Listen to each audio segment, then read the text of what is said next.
So just some insight on this, guys, and you don't have to be an astrologist to know all of this. You don't have to be a medium, a monologist, or a numerologist to understand this, but this is my way of thinking. This is how I used to think before, and I say this to my clients as well.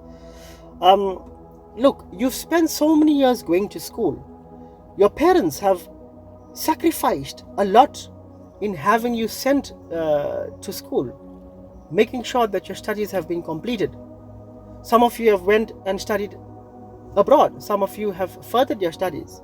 So many years of sacrifice, so many years of hard work, so many years of discipline.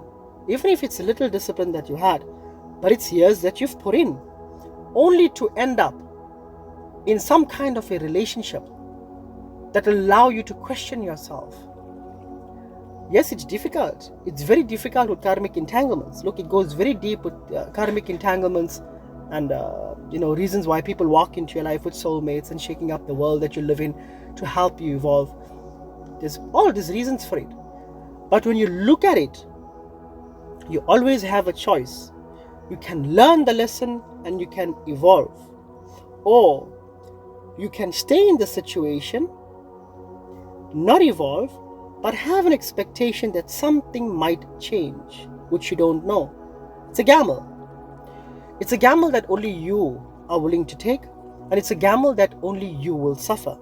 In most cases, but in some cases, the people around you suffer, depending on the severity of it, and depending who the karmic entanglement is with. Self-love is looking back at all the work that you have put in your life to bring you to where you are. Some people might find that they've never done much in life and they're worthless. If you think that way, the fact that you are alive right now, you are not worthless. You have a choice to shift you from here to here. It's just a matter of shifting focus. It's just a matter of shifting consciousness and being consistent in maintaining that shift.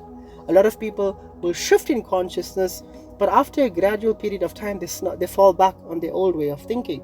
Some people need that continuous nudge, which is okay. But a lot of people are busy and they don't have the time to keep nudging you. This is where you come into play, right? And if you are going through any kind of karmic entanglement where you feel like pulling your hair out or pulling the other person's hair out, then do this here, right? Find yourself a quiet place. Sit. Spend at least 2 to 3 hours alone with no phone, just in a room. Now this might sound crazy. Be alone and face that which you are scared of. Face your demons. Face your fears. Because it's only when you face your fears, something happens to you. You'll find the light bulb moment. Everything that you see around you, this car, this jersey, this earring, these were all thoughts at first. After a considerable period of time, it has manifested from the astral and became something, a happening in the physical. It was all just a thought at first. That is you. Your thoughts are just thoughts at first, but after a considerable period of time, it starts to manifest. You need to have the power of intent in your thoughts. Do not stay in situations that is making you feel like pulling your hair out. Some people are just lousy over their own selves. They can't be alone because they're in bad company. If you are in a situation where you're alone and you are miserable, it means you're in bad company as well. You need to find your passion.